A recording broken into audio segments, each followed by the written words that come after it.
to Toffee Blues, your source for all things Everton. I'm Connor Williams, and we're back with another one of our end of season player reviews. Today's is none other than Jose Salomon Rondon. I'm going to go through Rondon's Everton career. Obviously, joined last summer with Rafa Benitez, who he'd worked with before. This fella, I've had so many emotions about this fella from this day we signed him to early October, November, when we were sunk right down. The mood's low. He's running around like he's got a pair of Timberlands on. Then I've seen him in other games, especially since Lampard came in, and I saw bits of something. Alas, I don't think the bits I saw were good enough for him to play for Everton, but we'll get on to that in a minute. But Salomon Rondon, going through his stats a little bit. Played 20 games, got a goal, got an assist, got 3 yellow cards and 1 red card for quite a silly. I mean, is it a slip? Is it a tack? Is it a 2-footer? I don't know. It's a bit silly either way. If it's a slip, it's some Salomon Rondon up perfectly. Realistically, he started 8 of those games, was subbed in for 12, subbed out for 3, 790 minutes, an XG of 2.4, so he's performing below his XG. So basically, he's had better chances. That means, if you don't know what XG means, he's had a higher quality of chances and should really have 2 goals for the quality of chances he's had. But he's only got 1. It was inside the box on the right foot. Shots on target 6, shots off 9, 1 assist, 8 chances created, 180 total passes, 10 attempted dribbles, 4 of them were successful, 6 attempted tackles, only won 1 of them, and 10 clearances. He is known for his heading and stuff, so you'd expect him to get his head amongst it and get some sort of, just head it out.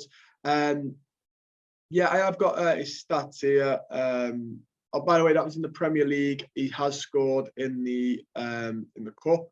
His goal came against Crystal Palace in the Premier League. I have got some more stats before we get into his best game for us, and just my overall thoughts on Salomon Rondon, the man, the myth, and the legend. I've got some stats here compared to the rest of the Premier League by a FB ref, which is quite useful. Like I say, he's got his 0.11 goals per 90, which is one of the lowest in the league. The average is 0.31, so he's well below the average for the league.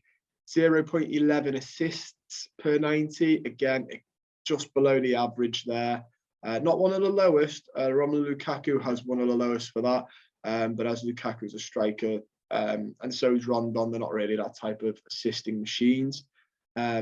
Goals, his shots, his total shots, he's got 2.39 per 90.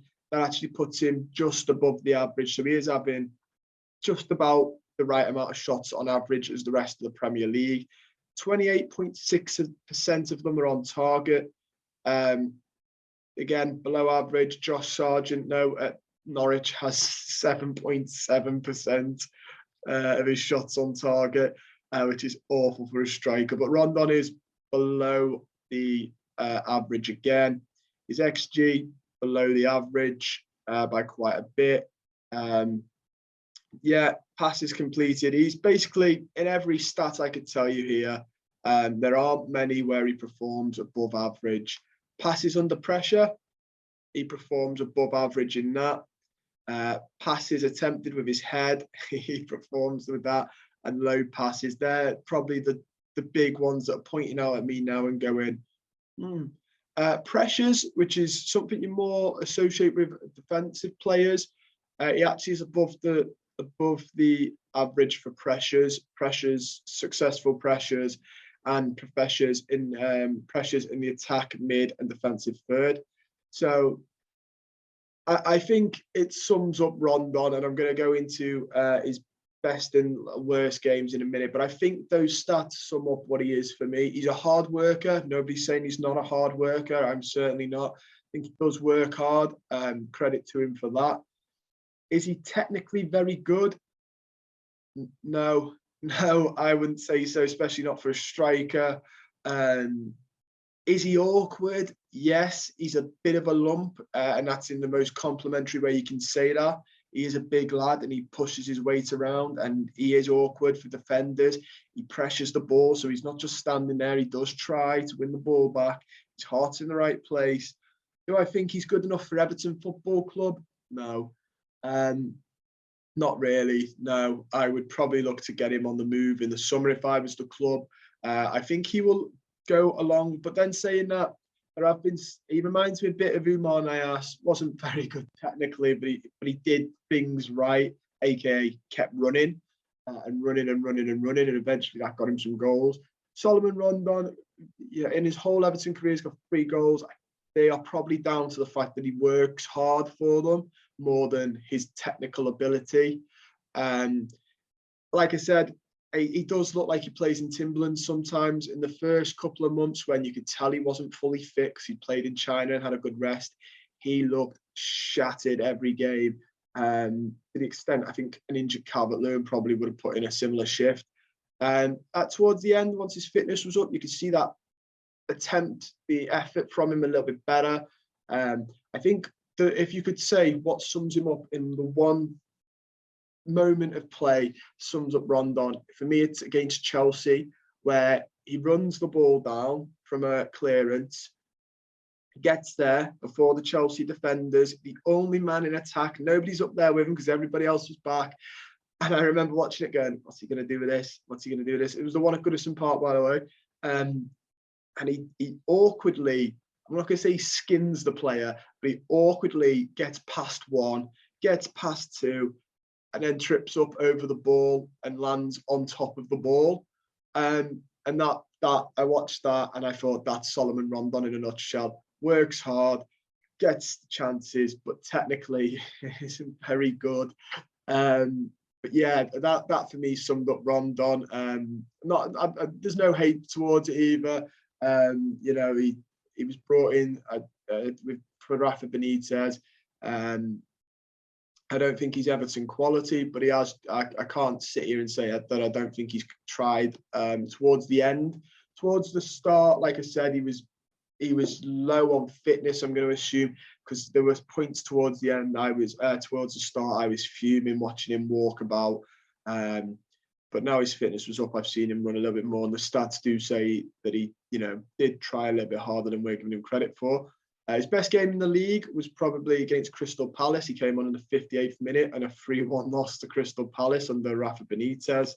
Got a goal though, one of his only goals in the league, if not his only. Had one shot, goal straight away. It was a typical Rondon goal. It was very sloppy. The ball was bobbling and he just gets on it, which was, fair play. I'm not going to, sit here and moan about goals when we've had the season we have. I don't want them, if they're not all 30-yarders, I don't really care. Goal's a goal. I think most of us watching this will resonate with that after the season we've had.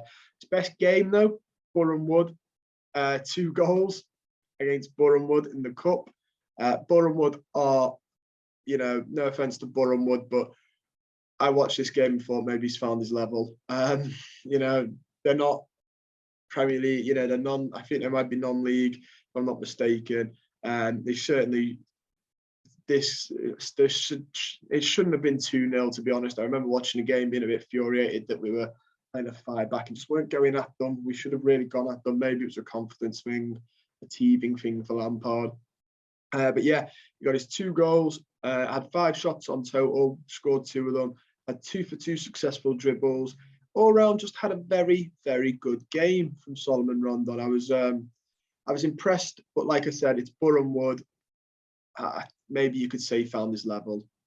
Possibly, he's found his level, which is why I keep saying I think no hard feelings, but the club should move him on in the summer.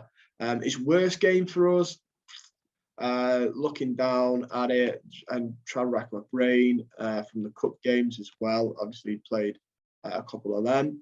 I think it's probably the Premier League, and it was probably early on. I think Aston Villa 3-0. That one sticks with me a little bit as well. very early on in the season, around about September time, I think it was, so really early on. Luca Dean scored an own goal in that game for his now current club as well, if anybody's interested in that, and you like stuff like that. But yeah, he started, played 63 minutes, had 2 shots, neither of them of any real significance. And this is the period I was on about. He just walked everywhere. It wasn't fully up to it. Obviously, losing Calvert-Lewin really did hinder us, but he just walked and walked. And I remember talking to a couple of Everton fans and on Twitter as well, and we were all I think he ultimately is what turned the crowd against Benitez, as well as obviously Benitez being who he is, and the fact his tactics weren't working. I think one of the things was the consistent prodding of Rondon and playing him. I saw a lot of fans going, stop playing him. And I remember Frank Lampard, when he started playing him again, fans were a bit about it. Yeah, I think that went against, that was one of many things that went against Benitez for the crowd, is his consistent reliability and faith in a player that I don't think was good enough to be depending our faith on. But yeah, that's my seasonal review of Rondon. I've given him a 4 out of 10. I don't think bagging 2 against Borough Wood and 1 against Palace in a 3-1 loss is enough for me to give him over 5. So I'm going to give him a 4 out of 10. If I was Frank Lampard, I would probably look to sell him on, maybe try and find another cheap striker or use one of the little kids maybe. That might be too soon. I just don't see Rondon offering as much in the way of what a fully fit Calvert-Lewin would. It depends. If we sell as well, and we can go for another striker, or maybe if we sell big, we can get 2 strikers for the price of 1. If depends on the summer, doesn't it? But Rondon, if an offer came in, I'd take it. I wouldn't, maybe not actively try and sell him, because we don't want to be with just Dominic Calvert-Lewin as our forward next season, or Richarlison, whoever stays. But if an offer came in, don't say no to it. I'd sell him. But that is all we've got time for today. Don't forget to like the video, subscribe to the channel if you're not already, and comment down below your thoughts on Salomon Rondon and give me your rating and 10 for him this season. And I'll see you guys very soon.